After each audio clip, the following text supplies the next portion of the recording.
안녕하세요. 프리미엄 회원을 위한 고품격 신학 강좌 웨스트민스터 총회와 웨스트민스터 신앙 고백 8번째 시간입니다. 오늘 강의는 총 33개의 장으로 구성되어 있는 웨스트민스터 신앙 고백서 중에서 22장부터 끝까지 33장을 전부 다루도록 하겠습니다. 원래 이 부분을 세수로 나누어서 제가 강의를 하려고 했는데 아무래도 이제 분량 문제가 애매하다 보니까 한꺼번에 다 다루는 것이 좋겠다라고 판단을 해서 조금 길지만 좀 너무 파편적일 수도 있지만 그래도 제가 한꺼번에 다루도록 하겠습니다. 먼저 22장 맹세와 서원에 관하여입니다. 이 장은 오늘날처럼 뭐 계약서를 쓴다거나 그리고 이제 군대나 법정이 아닌 일상적인 곳이 아닌 그런 곳에서는 충성이나 뭐 맹세가 있는데 그 외에서는 그런 것들이 이제 요구가 되지 않기 때문에 굉장히 현대를 살아가는 우리들에게는 이질적인 내용이라고 할 수 있습니다. 이 시대에는 그러나 맹세나 서원이라는 것이 상당히 중요했기 때문에 대단히 상세하게 서술됩니다. 총 7개의 항목으로 이 22장은 이루어져 있는데 삼위일체 하나님의 이름으로 맹세하거나 서원을 말해야 되고 그리고 또한 거짓된 것은 절대로 해서는 안 된다는 경고가 있고 그리고 할 때는 정확하고 구체적으로 해야 된다. 그런 내용이 있습니다. 그리고 또한 거짓은 아니더라도 하지 못할 것에는 맹세나 서원을 하지 말고 만약 했다면 반드시 지켜야 한다. 어떻게 보면 굉장히 상식적인 내용들로 가득 차 있습니다. 여기서 우리가 주목해야 될 그런 특별한 점은 바로 이단이나 불신자에게 한 것, 이제 맹세를 얘기하는 것인데 그런 것이라 할지라도 결코 깨어져선 안 된다라고 명시하고 있다는 점입니다. 그러나 그 이유는 어떤 사회적인 태도라기보다는 신학적인 이유가 있습니다. 맹세는 하나님의 이름으로 이루어지신 것이기 때문에 이단자나 불신자에게 하는 것이라 할지라도 결코 깨어져서는 안 된다는 것이죠. 이러한 문장의 증거 본문인 에스겔 17장은 만약 이교도나 불신자에게 한 맹세라 할지라도 그것을 어길 시에는 하나님께 벌을 받는다라는 것이 암시되어 있습니다. 한편 서원은 특별히 종교적인 그런 어떤 개인 결단을 말하는데요. 웨스트민스터 신앙 고백은 가톨릭의 서원들을 이렇게 표현합니다. 미신적이고 죄로 물든 함정이다. 구체적으로 이러한 어리석은 잘못된 가톨릭의 서원은 3가지가 명시되는데 독신, 청빈, 복종입니다. 뭐 독신이나 청빈 혹은 자발적 가난에 대해서는 여러분들이 잘 아실 것 같고 여기서 말하는 복종은 수도원 규칙에 대한 복종을 의미합니다.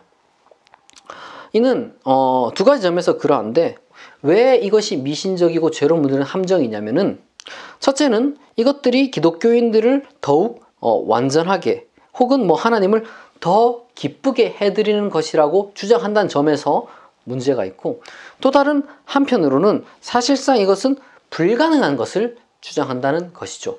독신이라거나 자발적 가난이라거나 뭐 그런 것들은 사실상 인간에게 있어서 대다수 사람들에게는 불가능한 것을 주장하기 때문에 이것은 잘못된 미신된 것이라고 이야기를 합니다. 그러면 23장 치민 정부에 관하여 살펴보도록 하겠습니다. 원래 이 23장의 제목은 시민 판사에 관하여 라고 이렇게 여겨지기 쉽지만 실제 내용상 국가의 공직자들을 총칭한다 라고 보면 되겠습니다. 이 웨스트민스터 신앙 고백서가 작성되던 그 역사적 배경을 우리가 떠올려 보면 지금 다루고 있는 이 23장이 얼마나 심각한 사안이었는지 알 수 있는데요. 총 4개의 항목으로 구성되어 있는 그 부분을 제가 이렇게 요약해 보았습니다. 첫째, 하나님이 세계의 주이자 왕이지만 자기의 영광과 공공선을 위해 사람들을 임명하셨다. 둘째, 그리스도인들도 이 직무로 부름을 받을 수 있고 또한 정의로운 전쟁도 가능하다. 셋째, 공직자들은 교회를 위한 의무와 권위를 갖는다. 넷째, 시민은 순종하고 또한 공직자들을 위해 기도해야 하고 한편 교황은 아무런 사법권을 행사할 수 없다. 이 두 번째 부분, 제가 요약한 두 번째 부분을 보시면 아시겠지만 기독교인이 공직을 갖는다는 것은 사실상 어떤 정의로운 전쟁을 수행하는 일에 긍정을 의미하는데 정전론을 의미하는 것이죠. 이것이 명시되는 이유는 당대의 제세례파에 대한 경고라고 할 수 있습니다. 그리고 또한 지금 이 웨스트민스터 총회가 진행되던 때가 잉글랜드 내전을 겪고 있던, 그리고 또 뭐 전후로 전쟁이 잦았던 시대임을 고려할 때 이 정전론은 굉장히 합리적인, 어떻게 보면 당연한 그런 판단이었을 겁니다. 그리고 이 세 번째 부분, 공직자들이 교회를 위한 의무와 또한 권위를 갖는다는 것은 굉장히 정치적이고 시대적입니다. 그래서 이 부분은 1788년의 개정판과 상당히 비교가 됩니다. 미국과 한국은 이 부분에 있어서 1788년의 개정판을 고백하고 수용합니다. 뭐 당연한 것이죠. 아무래도 정치적 상황이 다르니까. 1647년 판과 그리고 이제 미국 장로교에서 있었던 1788년 이 두 판의 가장 큰 차이는 정교 분리가 1647년 판 웨스트민스터 신앙고백 원본에는 나타나지 않는다는 겁니다. 1647년 판 이 원래의 웨스트민스터 신앙고백에 의하면 공직자들은 설교의 권한과 성례 집행의 권한만 없을 뿐 교회의 일치와 평화를 보존해야 하며 하나님의 진리가 순수하고 온전하게 보존되도록 해야 하며, 그리고 또한 모든 신성 모독과 이단들은 억압되어야 하며 예배와 치리에 있어서의 모든 부패와 남용이 예방되거나 개혁되도록 해야 하며, 무엇보다도 시노드, 그러니까 교회회의, 이 교회회의를 소집할 수 있는 권한을 가지고 있다라고 명시해 놓았습니다. 그에 비해서 1788년 판을 보면은 성례와 설교의 권한, 그리고 이제 뭐 천국 열쇠의 권한, 뭐 이런 것들을 갖고 있지 못하고, 그리고 심지어 matter of faith, 신앙의 문제에는 간섭할 수 없다라고 선언합니다. 굉장히 이제 정교 분리가 명확하게 명시되는 것이죠. 그리고 또한 심지어 1788년 판에 보면은 교파를 차별해서도 안 된다라는 그러한 문구가 또한 추가되어 있습니다. 이러한 웨스트민스터 신앙고백서의 그 개정에 대해서는 제가 차후에 있을 강의에서 말씀드리도록 하겠습니다. 그리고 네 번째 부분에서 중요한 것은 교황에 대한 어떤 명백한 그 한계 설정, 교황의 지배권 행사 거부와, 그리고 나란히 공직자가 또한 신앙이 없거나 혹은 뭐 종교가 다르다 할지라도 그러한 공직자가 가진 정당하고 합법적인 권위를 무효화할 수 없다라고 이야기를 합니다. 따라서 공직자가 신앙이 다르거나 혹은 종교가 다르거나 아니면 신앙이 없다 할지라도 순종을 거부해서는 안 된다라고 말을 해야 합니다. 그들을 위해서 또한 기도해야 합니다. 그런데 그에 비해서 그렇다면 불법적이고 혹은 어떤 불의한 공직자에 대해서는 어떻게 해야 되느냐, 그러한 것은 명시되어 있지 않습니다.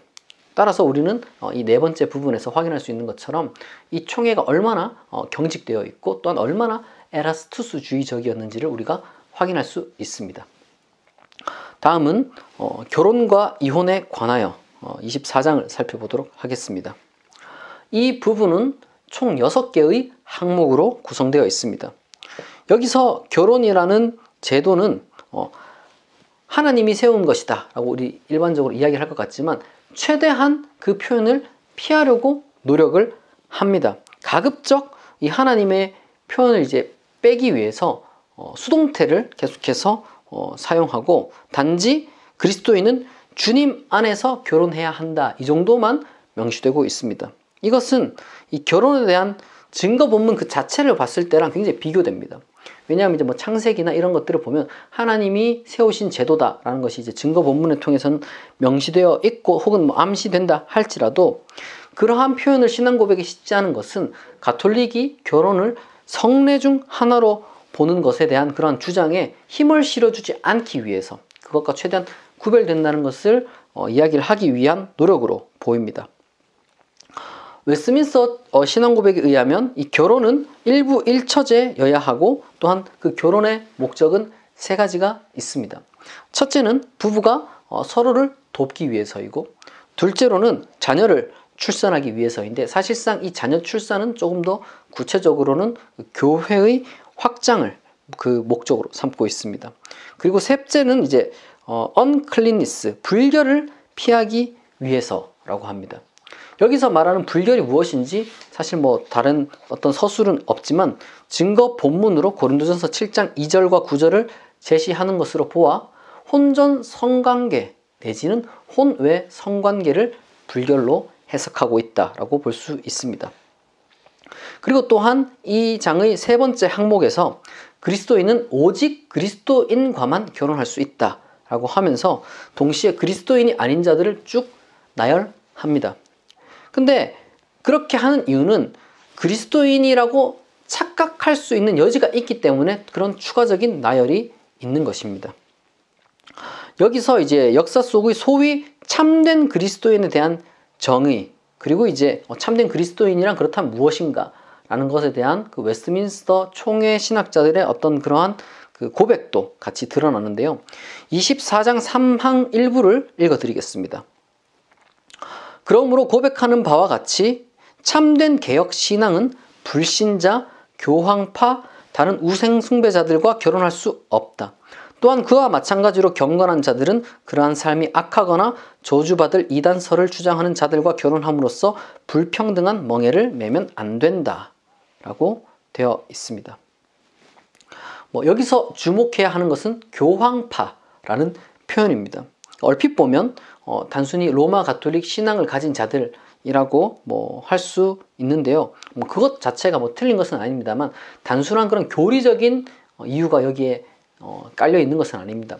로버트 레담이라는 학자의 평가에 의하면은 이것은 굉장히 정치적인 용어이고, 교황파는 사실상 프랑스 및 스페인과 결탁해 있는 사람들을 가리켰다라고 합니다. 웨스트민스터 총회가 일어나기 전에, 그러니까 1605년에 일어난 소위 건파우더 사건의 주범인 케이츠비와 포크스가 바로 전형적인 교황파를 나타내는 그런 인물이라는 것이죠. 그리고 또한 여기서 저주받을 이단설이 무엇인지는 확실하진 않습니다. 다만 악한 삶과 나란히 있는 것으로 보아서 이제 전자를 통칭하는 것으로 보이고, 또한 이 저주라는 표현은 주로 영원한 저주 혹은 성찬식에서 합당하지 않게 받는 것을 의미하는데, 그건 차후에 다루겠지만 이 성찬에 관한 신학적 입장 차이를 염두에 둔 표현이라고 할 수 있겠습니다. 그리고 또한 이러한 그 교리적인 그런 근거로 신앙 구별의 어떤 이야기를 할 뿐만 아니라, 그리고 또한 성경에 어쨌든 근거해서 근친 내지는 가까운 친척 내에서의 결혼도 금지됩니다. 이러한 금지도 단순히 어떤 그 성윤리 그런 문제라고 이제 보긴 어렵고, 당대의 그 왕족끼리의 가까운 결혼을 염두에 둔 것이다 라고 할 수 있겠습니다. 잉글랜드 종교개혁의 원인이기도 했던 헨리 8세의 결혼과 이혼 혹은 결혼 무효 사건은 이게 어느 정도 이제 반영되기도 하는데요.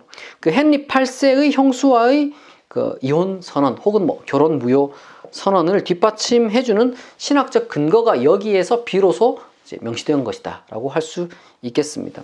그리고 또한 이때는 이미 잉글랜드 내에서 상당한 목록의 결혼 금지 관련 법률도 작성되고 있는 때기도 했습니다. 그런데 이러한 그 근친 내지는 가까운 친척 내의 결혼 금지에 대해서 이제 해설한 24장 4항 마지막 문장은 미국에서 1887년 판에서 삭제됩니다. 이제 미국에서 이제 여러 번 개정을 거쳤거든요. 그러니까 앞서 말했던 1788년과는 이제 또 다른 개정입니다. 그러니까 1647년 원래의 웨스트민스터 신앙고백 24장 4항의 마지막 문장을 제가 읽어드리겠습니다. 조금 복잡합니다.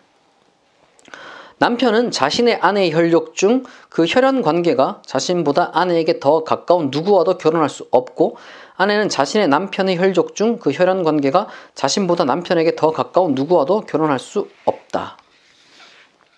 이건 오늘날 사실 이해하기 너무 힘든 그런 문장입니다. 왜냐하면 이미 이 문장 자체가 지금 전제하고 있는 것이 이 부부 관계라는 것이 제법 가까운 관계 내에서 맺었다는 전제 하에서만 이루어지는 내용이것이 때문입니다. 구체적인 예시를 들자면 어머니의 자매의 딸과 결혼을 한 뒤 그 딸이 죽고 나서 그 딸의 자매와는 결혼할 수 없다. 이런 이야기를 지금 하는 것입니다. 물론 이것은 레위기 증거본문 레위기를 보면은 그 형제의 아내를 취하는 것만 금할 뿐 자매의 남편을 취하는 것에 대해서는 침묵하고 있고, 그리고 사실상 사후 결혼에 대해서는 침묵하고 있으며, 또한 신명기 25장에서는 형사 취수 제도를 말하고 있기 때문에 굉장히 이게 복잡한 그러한 이야기가 되는 것입니다. 게다가 중요한 것은 결국에는 이것이 지나친 엄격함이다 라고 이제 느낀 것인지 혹은 불필요하다 라고 느낀 것인지 알 수는 없지만, 정확하게 스코틀랜드 아일랜드인들은 미국으로 건너가서 그 사람들의 영향으로 이 문장이 삭제가 됩니다. 그리고 이 항의 마지막으로 결혼 취소 내지는 이혼 사유가 등장하는데, 이는 아까도 말씀드렸던 그 불결에 해당하는 혼전 성관계 내지는 혼외 성관계가 그 주요한 사유로 나타납니다. 그리고 그 외에도 사유가 하나가 더 있습니다. 바로 의도적인 처자유기입니다. 그럼에도 이혼은 결코 쉽게 이루어지는 것은 아니었고, 그리고 또한 최소한 교회와 정부가 함께 이혼 문제를 해결하도록 노력해야 된다. 이러한 전제가 깔려 있습니다. 그러니까 말하자면 이 교회와 정부의 노력이 소용이 없어질 때, 그때야 비로소 또한 공적이고 정당한 절차를 거쳐서 이혼이 가능하다는 겁니다. 말하자면 결코 이것은 가족 문제 내지는 당사자의 문제라는 그런 사적인 영역이 아니라는 것이죠. 아무리 당사자들끼리 합의를 본다 하더라도 교회와 정부를 통하지 않고서는 이혼을 할 수 없습니다. 이건 역시 당대의 시대적 어떤 그 상황을 반영해 주는 것이라 할 수 있습니다. 그러면 잠시 중간 요약을 해보도록 하겠습니다. 22장부터 24장까지의 중간 내용은, 첫째로는 웨스트민스터 총회 신학자들은 맹세와 서원은 할 수 있는 것만 하고 한다면 반드시 지켜야 하되, 가톨릭적인 서원, 독신, 청빈, 수도원에 대한 충성은 미신적이라고 생각했습니다. 그리고 둘째로 웨스트민스터 총회가 이루어지던 역사적 배경에 따라서 에라스투스주의적인 설교와 성례를 제외한 많은 권한이 정부에 주어졌습니다. 그리고 셋째로는 결혼은 교회의 확산을 위해서 오로지 개혁 신앙을 가진 자들과만, 그리고 엄격한 혈족 관계에 대한 고려를 통해서만 할 수 있으며, 결혼 취소 및 이혼 사유는 혼외 성관계, 혼전 성관계, 그리고 의도적인 처자유기이고, 이 사안은 당사자들의 사적 문제에 국한되지 않은 공적인 문제라고 할 수 있습니다. 그러면 계속해서 25장을 다루어 보도록 하겠습니다. 웨스트민스터 신앙고백 25장은 교회에 관해서 다루는 장인데요. 우선 먼저 교부들로부터 내려오던 그러한 어떤 그 교회론에 대한 전통적인 서술, 가시적 교회와 불가시적 교회를 구별하고, 그리고 또한 교회의 보편성을 선언합니다. 그러나 언제나 그랬듯이 이제 굉장히 현실적인 그런 신앙 고백이었기 때문에 현실에 존재하는 모든 교회가 다 불순물과 오류가 있을 수 있고, 심지어 때로는 사탄의 회처럼 보이는 교회도 있을 수 있다라는 것을 인정합니다. 이 총 6개의 항목으로 구성된 이 25장에서 마지막 6항은 그야말로 가톨릭에 대해서 정면으로 비난합니다. 제가 그 부분을 읽어드리겠습니다. 교회의 머리는 다른 누군가가 아닌 오직 주 예수 그리스도이다. 어떤 의미로든 로마의 교황이 교회의 머리가 될 수 없다. 그러나 적그리스도 죄의 사람 멸망의 아들은 스스로를 교회에서 높여 그리스도와 하나님이라 불리는 모든 것에 대항하여 자신을 높인다. 이 대목은 그야말로 17세기 잉글랜드 교회 상황을 잘 반영하고 있다고 말할 수 있겠습니다. 그러나 그러한 이 역사적인 그 교회 갈등이 300년 정도 지난 1936년에 가서는 이제 다소 완화가 됩니다. 여기서 또 한 번의 이제 개정이 일어났는데 교황에 대하여서 적그리스도, 죄의 사람, 멸망의 아들 뭐 이러한 문구가 삭제가 됩니다. 단지 그리스도의 머리 되심, 교황의 머리 될 수 없음만이 건조하게 개정된 판에서 선언이 됩니다. 웨스트민스터 신앙고백서 개정에 대해서는 아까도 말씀드렸던 것처럼 차후에 제가 더 자세히 말씀드릴 거고요. 그러니까 흥미로운 것은 18세기 AA 학지의 해석이 굉장히 또한 완화된다는 점입니다. 핫지는 자신의 해제에서 우리의 신앙고백서를 쓴 사람들은 오랫동안 계승한 교황들이 모두 개인적으로 적그리스도였다고 선언하려고 했을 수 없고 아마 교황 제도의 형태가 결과가 전적으로 적그리스도적이며 성경에서 예견되고 예언되었던 것, 즉 사도적 기독교에서의 이탈을 표시한다고 생각했을 것이라고 말합니다. 사실 이러한 그 교황 개인 그리고 이제 교황 제도에 대한 구별은 사실 종교개혁자들이나 아니면 이제 17세기 잉글랜드의 상황의 것과 비교했을 때 상당히 완화된 것이다라고 이야기를 할 수 있습니다. 다음으로 26장 성도들의 교제에 관하여 말씀드리겠습니다. 성도들의 교제라는 것은 함께 예배하고 서로의 유익을 위해서 각자의 능력에 따라 상호 봉사한다라는 의미를 갖는다는 것을 웨스트민스터 신앙고백서는 이야기를 합니다. 그러나 여기서 이제 두 가지 경고가 또한 주어지게 되는데요. 하나는 신비주의이고 또 다른 하나는 공동생활입니다. 이 장은 그 세 개의 항목으로 되어 있는데 이제 바로 그 세 번째 항목이 이 두 가지 경고를 담고 있습니다. 제가 그 부분을 읽어보겠습니다. 성도들이 그리스도와 나누는 이러한 교제는 성도들을 어떤 방식으로든 그리스도의 신성의 본질에 참여하게 만들지 않으며 또한 어떤 관점으로든지 그리스도와 동등하게 되게 만들지도 않는다. 이 둘 중 어느 것이라도 확언하는 것은 불경하며 신성 모독이다. 또한 성도들의 상호 교제는 각자가 지닌 자신의 물건이나 소유권에 속한 명예나 재산을 빼앗거나 침해하지 않는다. 먼저 여기서 경고되는 신비주의가 구체적으로 무엇을 가리키는지는 잘 알 수 없지만 아마도 부흥운동이나 아니면 동방 신학자들에게서 엿볼 수 있는 테오시스 혹은 신화 혹은 신성화 교리를 겨냥하고 있다라고 볼 수 있습니다. 그리고 또한 한편으로는 아마 서양에 있었던 어떤 그 중세 가톨릭 수도원 신비주의자들에게서 발견되는 그 어떤 신비주의에 대한 경고일 수도 있는데요. 아마도 이제 가장 극단적인 신비주의자가 마이스터 에크하르트일 것입니다. 웨스트민스터 신학자들은 어떤 그 그리스도와의 그 신비적인 연합 교리를 그냥 언급만 하지 사실 잘 설명하진 않습니다. 이것은 대요리 문답에 가서도 마찬가지입니다. 다만 그냥 그리스도와 성도는 신비하게 연합되었으며 그로 인해서 몇 가지 유익을 누린다라고 어떤 그 기능적으로만 이야기를 하는데요. 예를 들면 그리스도의 중보나 부활에 참여함 이런 것들이 이제 나열되는 정도고 사실상 더 어떤 그 실체적인 경험적인 것들을 이야기를 하진 않습니다. 웨스트민스터 총회 신학자들은 그래서 사실상 어떤 적극적으로 그리스도와의 연합 교리를 제공하고 있지는 않고 단지 어떤 실체적으로 변화를 주장하는 그러한 신비주의를 거부하는 입장을 내보이고 있다. 이 정도로만 말할 수 있을 것 같습니다.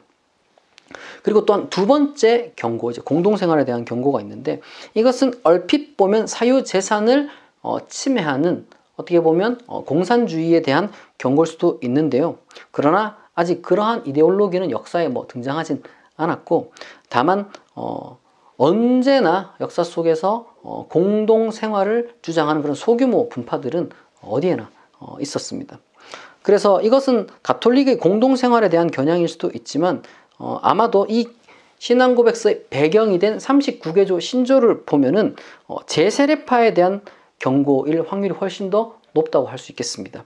39개조 신조 38번째 조항은 이렇게 말합니다.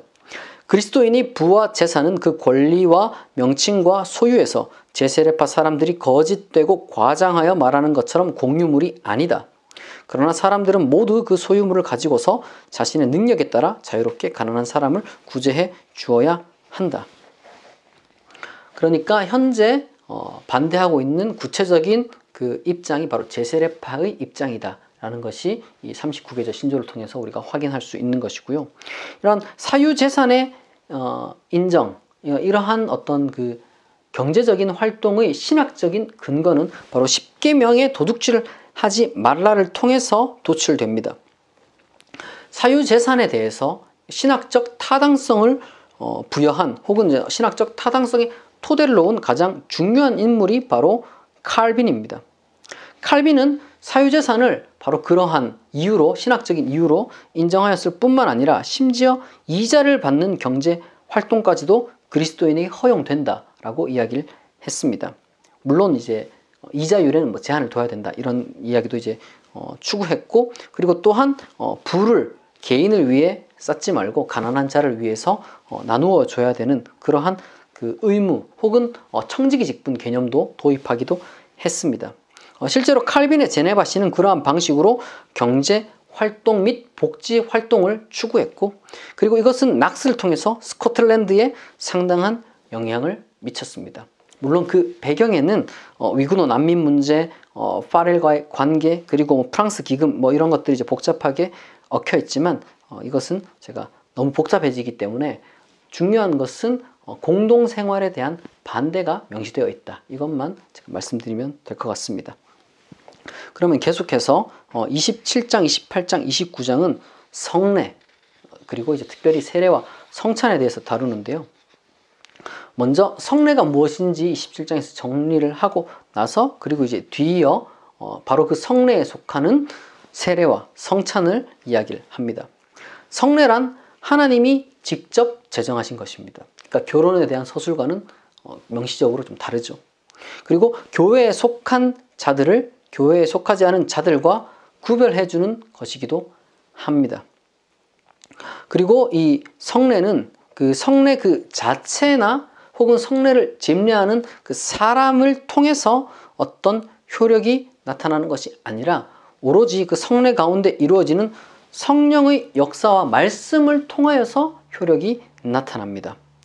그래서 이 성례라는 것은 어떤 근거를 갖냐면은 구약의 할례로부터, 그리고 또한 유월절 식사로부터 발전해서 나타나는 것입니다. 신약을 통해서 할례는 세례가 되고 유월절 식사는 성찬이 되었다는 것이죠. 여기서 가톨릭의 칠성례는 거부가 되는 것이고, 그리고 또한 바로 그 성례 그 자체에서 효력을 발휘한다는 사효론과, 그리고 성례를 집례하는 자의 그 어떤 그 인격이나 아니면 그 사람의 영혼을 통해서, 아니면 이제 그 사람의 직분을 통해서 효력이 발생한다는 인효론, 이런 것들은 거부됩니다. 사실 이 사효론과 인효론은 어거스틴과 도나투스의 각각 어떤 주장되는 그런 신학적 입장이었는데, 결국에는 트리엔트 회의에서 사실 어느 정도 둘 다 수용이 됩니다. 사효론도 어느 정도 인정이 되고 인효론도 어느 정도 인정이 된다는 것이죠. 그러나 그러한 것을 당연히 웨스트민스터 신앙고백서는 다 거부해 버립니다. 그럼에도 웨스트민스터 신앙고백서도 역시 자격의 문제 정도는 이야기를 합니다. 웨스트민스터 신앙고백서 27장 4항은 이렇게 말하는데요. 세례와 성찬 어느 것이라도 합법적으로 임명된 말씀의 사역자가 아니고서는 시행될 수 없다라고 이야기를 합니다. 말씀의 사역자란 웨스트민스터 총회의 그 결정에 따른 그런 기준에 따르는 성직자를 뜻합니다. 이러한 성직자 선출에 대해서는 제가 이미 앞서 강의에서 말씀드린 바 있습니다. 세례에 관한 장은 7항목으로 구성되어 있으며, 성부, 성자, 성령의 이름으로 이제 물로 세례를 주되 어느 방식이든 상관이 없습니다. 어떤 담금을 해도 되고, 그리고 물을 뿌려도 되고, 아니면 물을 부어도 됩니다. 어떤 방식이든 별로 중요하지 않습니다. 그러나 제세례파의 주장은 완강하게 거부됩니다. 세례는 오직 한 번이면 충분하고, 유아세례는 가능하고, 심지어 부모 중 한 명이라도 믿으면 유아세례가 가능하다라고 이야기를 합니다. 비록 세례 자체가 어떤 구원의 효력을 가진 것은 아니지만, 물론 근데 이것이 만약에 중생의 인침이라면 소위 유아세례도 그런 중생의 인침에 대한 그런 것인가, 그런 의미를 지니는가 라는 그런 제세례파의 도전적인 질문이 떠오를 수밖에 없습니다. 거기에 대해서 대요리 문답은 뭐 이제 어느 정도 설명을 하는데 사실 많은 말을 하는 것은 아니고 한 문장 정도로 표현하는데 대요리 문답 166문답에서 언약 안에 있으므로 라는 그러한 신학적 근거가 추가됩니다. 신앙고백서에서는 아무런 그런 신학적 근거가 없는데 대요리 문답에서는 아주 간단하게 한 줄도 안 되는 짧은 그런 구절로 언약 안에 있으므로 라는 그러한 표현이 추가되었습니다. 그리고 또한 웨스트민스터 신학자들은 이러한 성례가 구약과의 연장선상에 있기 때문에 말하자면 그 할례가 세례로 대체되었기 때문에 이 할례라는 것이 사실상 오히려 이제 유아들에게 해야 되는 것이므로 시행의 정당성은 바로 그러한 그 신앙의 유비를 통해서 찾아냈다고 할 수 있겠습니다. 그리고 또한 증거 본문으로 이제 부모 중에 한 사람이라도 믿으면 이제 유아들에게 세례를 베풀 수 있다는 그런 증거 본문으로 고린도전서 7장 14절이 제시가 되는데 소위 말해서 가족 구성원 중 한 사람이 특별히 이제 자녀에게 거룩한 영향력을 미친다라는 것이죠. 그러나 이러한 그 유아 세례는 결국에는 중생의 문제와 연결되었고 이 거룩한 영향력이 무엇인지 제대로 된 설명이 없었기 때문에 정작 웨스트민스터 총회 자체 내에서도 굉장한 어떤 신학적 대립이 있었습니다. 다만 유아 세례라는 것은 오랜 전통을 갖고 있는 것이기도 하고 또한 유아 사망률이 결코 낮지 않았던 그 시대에 어떤 그 불안한 현실을 맞이하는 부모들을 위로하기 위한 것이기도 했으며 그리고 또한 결혼의 목적 중에 하나인 그 자녀 출산 이것이 사실상 교회 확장과 이제 연결되어 있기 때문에 이런 것들이 이제 복합적으로 작용해서 유아 세례라는 것을 비록 좀 설명이 어렵다 할지라도 쉽게 그것을 교회 내에서 뺄 수는 없었습니다. 그래서 이것은 삭제되지도 않고 설명되지도 않은 채 그냥 남아있다. 그 이유는 바로 거기에 있다라고 하겠습니다. 그러나 이후에는 이러한 그 유아 세례가 부모들의 신앙교육 의무로 완화되어서 해석되는 경우가 많이 있고 혹은 뭐 여전히 이것을 다 받아들이지만 웨스트민스터 신앙고백서를 그러나 이것은 삭제해야 된다라는 것을 주장하는 그런 신학자들도 있습니다. 여전히 논란거리라는 것이죠.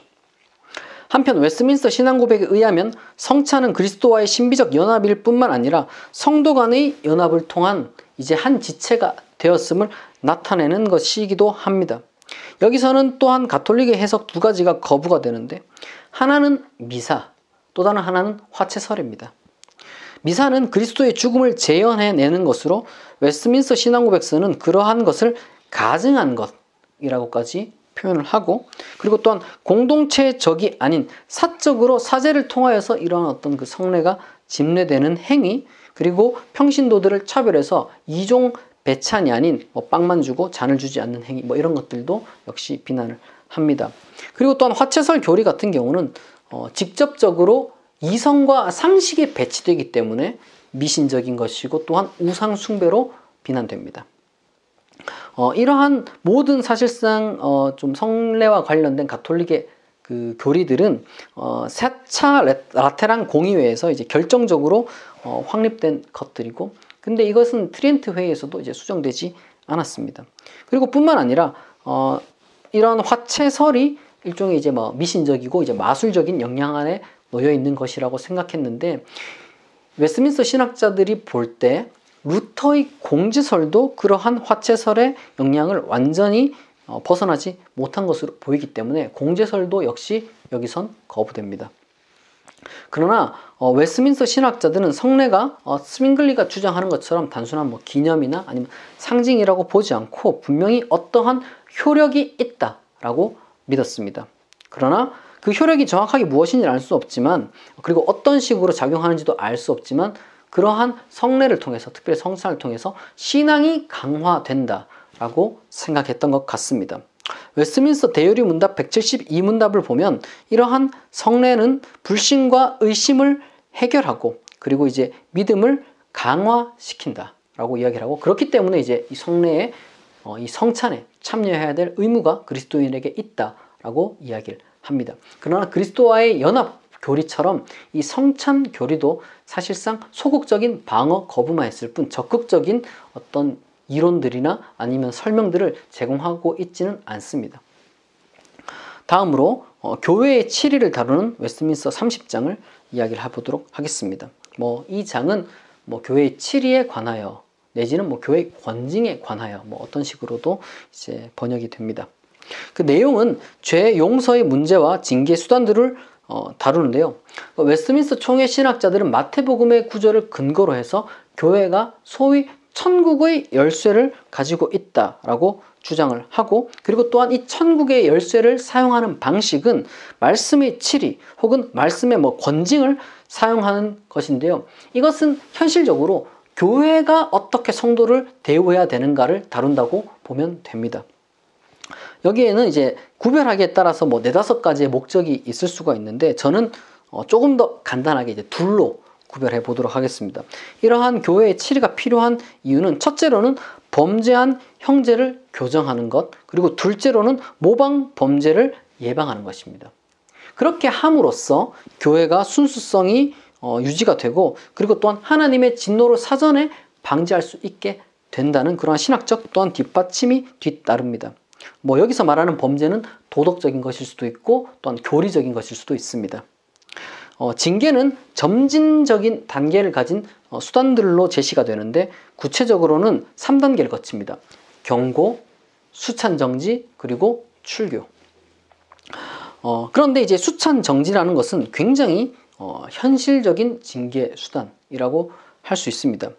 성찬의 신성성과 그 효력에 대해서 모호한 그런 입장을 가졌다고 제가 앞서 말씀드렸지만, 그러나 이 성찬의 참여가 어떤 그 사회적인 의미를 갖는지는 굉장히 잘 알았습니다. 이 성찬이라는 것은 사실상 어떤 외적인 교제의 상징으로, 여기서부터 배제되는 것은, 공적으로 배제되는 것은 굉장히 수치스러운 일이라는 것을 잘 인지하고 있었다는 것입니다. 실제로 증거 본문은 데살로니가 후서 3장 14절인데, 거기서 바울은 가르침을 제대로 순종하지 않는 누군가가 있다면 그 사람을 지목하여 사귀지 말고 그로 하여금 부끄럽게 하라 라고 이야기를 하고 있습니다. 이러한 수찬정지라는 징계는, 그리고 또한 그 교회의 어떤 치리, 천국 열쇠의 사용은 그 교회 내에서의 어떤 성도에 대한 태도라는 것을 여기서 우리가 다시 한번 확인할 수 있게 되는 것입니다. 그리고 시노드와 이제 카운슬에 관하여에 대해서 다루는 이제 31장인데요. 이것은 번역하기에 따라서 어떤 사람들은 노회와 총회에 관하여라고 이제 번역을 하고, 또 어떤 사람들은 대회와 공회에 관하여 이렇게 이제 번역을 하긴 하는데, 아무래도 이게 장로교적인 특성이 강한 그런 문서다 보니까 저는 편의에 맞추어서 노회와 총회로 사용하도록 하겠습니다. 교회는 유익을 위해서 필요에 따라서 자주 이러한 노회나 이제 총회를 가져야 하는데요. 1788년의 개정에서는 이 장의 5개의 항목이 있는데, 이거 전부 다 개정했습니다. 그러나 저는 이제 1647년판 이제 개정되지 않은 것에 대해서 이제 해설을 하고, 차후에 다른 강의에서 이제 개정된 내용들을 여러분들과 함께 나누도록 하겠습니다. 우선 여기서는 이제 교회의 유익을 위해서 아까 말씀드렸던 것처럼 모임을 이제 자주 갖는 것이 좋다고 이야기를 하고, 그리고 또한 앞서 말씀드렸던 것처럼 공직자가 이러한 시노드와 카운슬, 노회와 총회를 소집할 수 있다라고 이야기를 합니다. 물론 또한 조건부에 따라서 만약에 공직자가 교회의 적이라면, 교회를 대적하는 그런 공직자라면 말씀의 사역자들은 자체적으로 이러한 어떤 그 노회나 총회를 가질 수가 있다라고 이야기를 합니다. 사실 그야말로 정말로 에라스투스주의적인 것이라고 할 수 있겠죠. 그리고 이러한 회의들은 오로지 신앙과 양심에 관한 내용만, 그러니까 이제 교회적인 내용만 다룰 수 있으며, 일반 어떤 그 시민 사건, 민사에 대해서는 아무런 이야기를 할 수가 없는 것입니다. 그것은 정부의 권한입니다. 중요한 것은 이러한 회의들은 역사적으로, 심지어 사도시대를 포함해서도 오류를 가질 수 있다라는 것을 명시했습니다. 이것이 굉장히 이제 중요한 것인데요. 따라서 신앙의 규율이 될 수가 없다라고 이제 이 회의들에 대해서, 이 회의들은 절대로 신앙의 규율이 될 수 없다라고 이제 웨스트민스터 신앙고백서가 선언을 했다는 겁니다. 근데 이제 이러한 선언은 또한 역사적인 배경을 가지고 있습니다. 체드 반 딕스훈이라는 학자에 의하면은 현재 지금 염두에 두는 회의는 바로 제4차 라테란 공회와 그리고 또한 트렌트 회의라는 것입니다. 그리고 또한 이것은 교황 무리설에 저항했던 일부 신학자들의 그 교무의주의에 대한 거부이기도 합니다. 예를 들어서 중세 후기의 스콜라 신학자인 윌리엄 오컴은 이런 교황 우위의 공의주의자를 이제 주장한 이제 대표적인 인물입니다. 그러나 이제 공의주의는 사실상 뭐 일부 신학자들의 그런 어떤 주장에 불과했고 가톨릭 교회 내에서는 사실상 거의 뭐 지지를 받은 적이 없습니다. 다만 역사적으로 살펴볼 때 그런 공의주의 운동은 어느 정도 이제 교황의 입장을 흔드는 데 영향을 미쳤고 종교개혁자들의 과감한 교황 도전, 가톨릭 교회 도전에 어떤 영향, 토대를 놓은 것은 분명합니다. 그럼에도 최종 권위는 어쨌든 이제 교황이든 회의든 거기에 있는 것이 아니라 이제 성경에 있다라는 것이 바로 웨스트민스터 총회 신학자들의 입장이었습니다. 그런데 이것은 지금까지 얘기했던 것처럼 역설적으로 웨스트민스터 그 신앙 고백서가 개정될 수 있는 또한 단서를 마련해 준 것이기도 합니다. 그러면 지금까지 또 길게 했으니까 중간 요약을 한번 해보도록 하겠습니다. 첫째, 웨스트민스터 신앙 고백서는 가톨릭의 미사, 교황제도, 화채설, 성찬의 사유론과 인요론 등 많은 관습들과 제도들과 신학들을 정면으로 비난했습니다. 그리고 둘째, 웨스트민스터 신앙 고백서는 제세례파의 공동재산, 공동생활 및 유아세례 반대를 거부했습니다. 그리고 셋째, 웨스트민스터 신앙 고백서는 에라스투스주의 성향을 교회의 황목에서 본격적으로 보여주며 수장령의 연장선상에서 교회 소집의 권한이 특별한 문제가 없는 한 공직자들의 권한으로 여깁니다. 그러면 이제 마지막으로 웨스트민스터 신앙 고백서 32장, 33장 부활과 최후의 심판을 다뤄보도록 하겠습니다. 우선 그 죽음 이후 인간의 상태 그리고 죽은 자의 부활에 관하여 라는 제목을 달고 있는 32장은 3개의 항목으로 구성되어 있는데 제목 그대로 죽은 뒤에 인간의 영혼의 상태와 그리고 또한 영혼의 장소의 문제를 다루고요. 그리고 뒤이어 부활체와 그 이후의 상태에 대해서 말합니다. 여기서는 우선적으로 제세례파의 영혼 수면설이 거부됩니다. 그리고 암묵적으로 영혼 멸절도 거부됩니다. 그러나 영혼 불멸에 관해서는 긍정합니다. 여기서 말하는 물론 이제 영혼 불멸이라는 것이 어떤 그 플라톤 철학에 따라서 그런 어떤 영혼의 본질적인 속성 때문에 불멸한다 그런 것이 아니라 하나님의 창조의 힘을 입어서 그리고 하나님의 뜻에 따라서 영혼이 그런 어떤 불멸의 속성을 갖는다라는 것은 그런 어떤 신학적인 근거가 있는 것은 분명합니다. 구별이 된다는 것이죠. 한편으로 웨스트민스터 신앙 고백서는 소위 죽음과 부활, 그러니까 이 중간 상태의 인간의 영혼은 잠을 자는 것이 아니라 이제 분명히 깨어 있는데 그러면 이 깨어 있는 영혼이 어디론가 이제 간다라고 생각을 했습니다. 이제 몸을 떠나서 어디로 가는 장소가 있는데 그 장소가 이제 두 곳이 있는데요.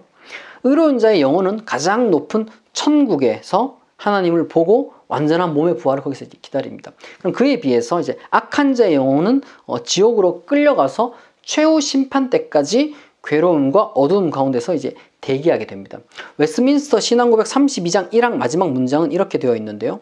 이 두 장소 외에 육체로부터 분리된 영혼을 위한 장소를 성경은 전혀 알지 못한다. 이것은 명백하게 로마 가톨릭의 연옥 교리와 그리고 림보 교리를 비판하는 것입니다. 림보는 또한 두 종류로 나뉘게 되는데요. 유아들을 위한 림보가 있고 그리고 또한 구약시대의 선조들을 위한 선조 림보가 또 따로 있습니다. 한편으로 연옥은 불완전한 기독교인들을 위한 것으로 소위 불을 통과함으로써 그들의 영혼이 정화되고 그리고 또한 지상의 기도와 그리고 또한 미사를 통해서 추가적인 조력을 얻을 수 있다고 이야기를 합니다. 이것은 또한 트리엔트 회의에 나와 있는 그러한 항목이기도 합니다. 그러나 이제 이 중요한 것은 웨스트민스터 신앙 고백서를 작성한 그 총회 신학자들이 봤을 때 도대체 이제 이 몸과 분리된 영혼의 속성이 도대체 어떠하기에 하나님을 보기도 하고 그리고 또한 지옥에서 고통을 당한다라고 이제 표현하는 것일까요? 영육이원론은 사실 시대마다 달랐습니다. 이 시대의 영육이원론과 신약 시대의 영육이원론은 분명히 이제 구별이 됩니다. 지금 현재 웨스트민스터 총회가 다루어지고 있는 이 시대의 영육이원론은 분명히 데카르트 철학의 영향을 받았습니다. 데카르트에 의하면 이제 이 몸의 속성 혹은 육체의 속성은 이제 연장이고, 그 다음에 이 정신 혹은 마음, 이 영혼의 속성은 사유입니다. 인지입니다. 이제 이 둘은 따라서 이제 서로 다른 실체를 가지고 있고, 따라서 작동 방식도 서로 다릅니다. 그리고 심지어 이 데카르트 같은 경우는 몸이 아니라, 육체가 아니라 이 영혼에 의한 것이야말로 참된 삶에 도달할 수 있는 길이라고 생각을 했습니다. 물론 이제 데카르트의 철학 자체는 뭐 교회가 거부를 했고, 그리고 또한 뭐 영국에서는 또 다른 경험론 등으로 인해서 그런 데카르트의 사유를 비판을 하긴 했습니다만은, 적어도 데카르트의 심신 이원론이 이러한 그 죽은 뒤에 그 영혼의 상태를 설명하는데 굉장히 매력적인 것이었다는 것은 우리가 부정할 수가 없습니다. 한 예로서 웨스트민스터 총회 그 참석한 스코틀랜드 신학자 중 한 사람이 존 듀리 같은 사람인데, 이 사람은 데카르트와 직접적인 교류를 나눈 사람이기도 합니다.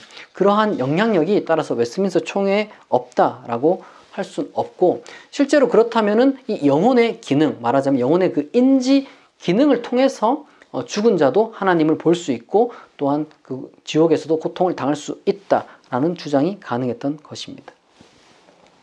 그리고 뒤이어서 이제 마지막 날 부활에 대해서 말하는데, 이 부활에는 세 가지 양상이 있습니다.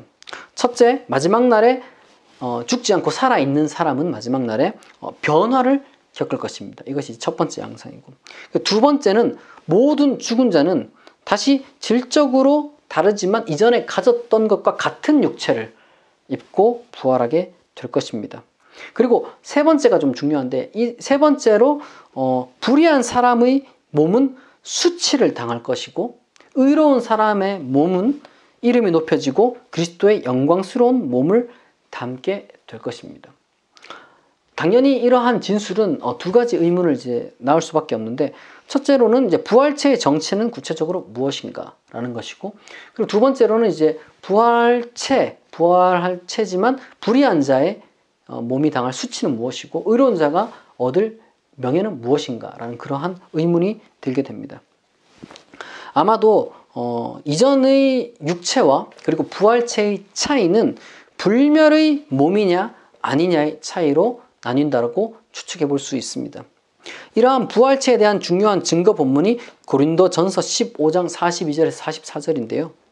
그 중에서 썩지 아니할 것으로 다시 살아난다는 표현은, 그리고 뭐 이제 이후에 또 서술될 저주의 영원성을 보장하기도 하는 것이죠. 그리고 또한 이것은 앞서 서술한 그 영혼 불멸과 일종의 이제 그 대칭을 이루게 되는 것입니다.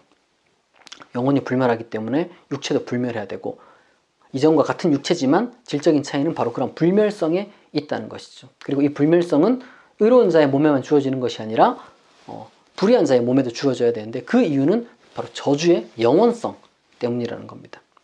한편 명예와 수치는 뭐 얼핏 생각하면은 그냥 단순하게 어떤 욕을 당하는 것 정도를 우리가 이제 떠올릴 수 있고요. 뭐 그럴 가능성도 분명히 높습니다. 그러나 이제 이어지는 서술을 살펴볼 때 다른 측면도 지금 염두에 두고 있다는 것을 우리가 상상해 볼 수가 있습니다.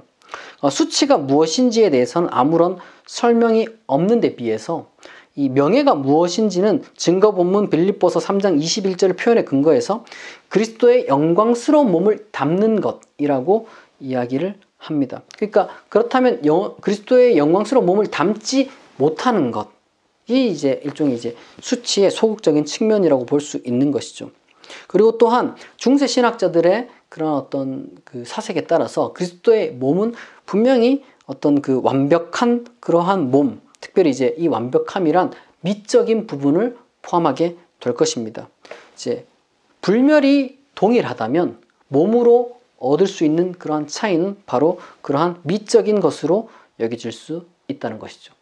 물론 이것은 하나의 추론이고, 또한 이러한 표현이 성경에 있는 것을 아무런 해설 없이 그냥 웨스트민스터 총회 신학자들이 이제 실은 것에 불과하기 때문에 총회 신학자들이 생각한 부활 후의 명예와 수치가 무엇인지는 사실 정확하게 우리는 알 수 없습니다.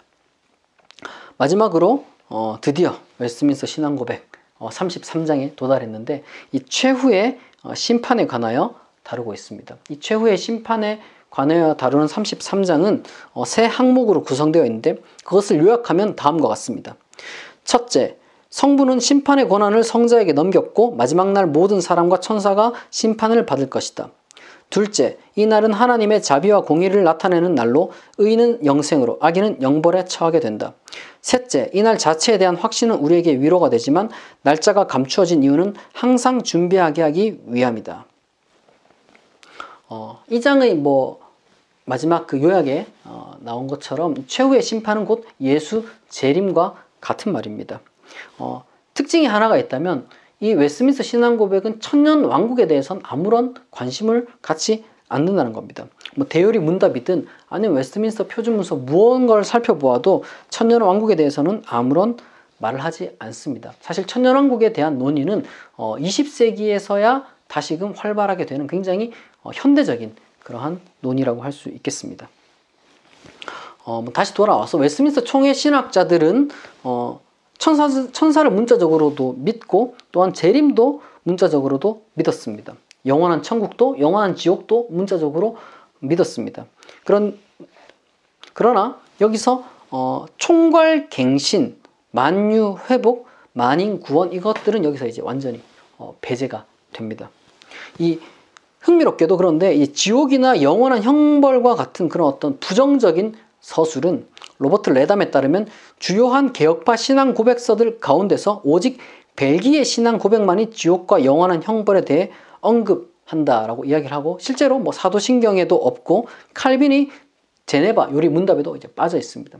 칼빈이 왜 그러한 지옥에 대한 어떤 그 교리 문답을 왜 뺐느냐라는 그런 언급을 받았을 때 칼빈은 그것은 우리의 신앙 고백의 일부가 아니다라고 이야기를 했습니다. 왜냐하면 그것을 사실상 믿지 않았기 때문은 아니고 이제 굳이 그것을 입 밖에 내는 것이 이제 별로 유익하지 않다라고 생각했기 때문입니다. 그에 비해서 영원한 저주나 영원한 지옥 이런 것에 대한 구체적이고 적극적인 언급은 웨스트민스터 신앙고백서의 굉장히 중요한 특징 중에 하나라고 할 수 있습니다.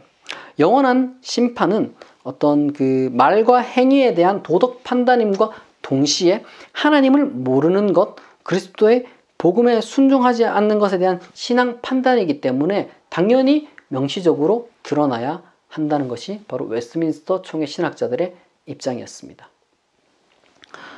지금까지 총 33개의 장으로 구성된 웨스트민스터 신앙고백 내용 전체를 살폈는데요.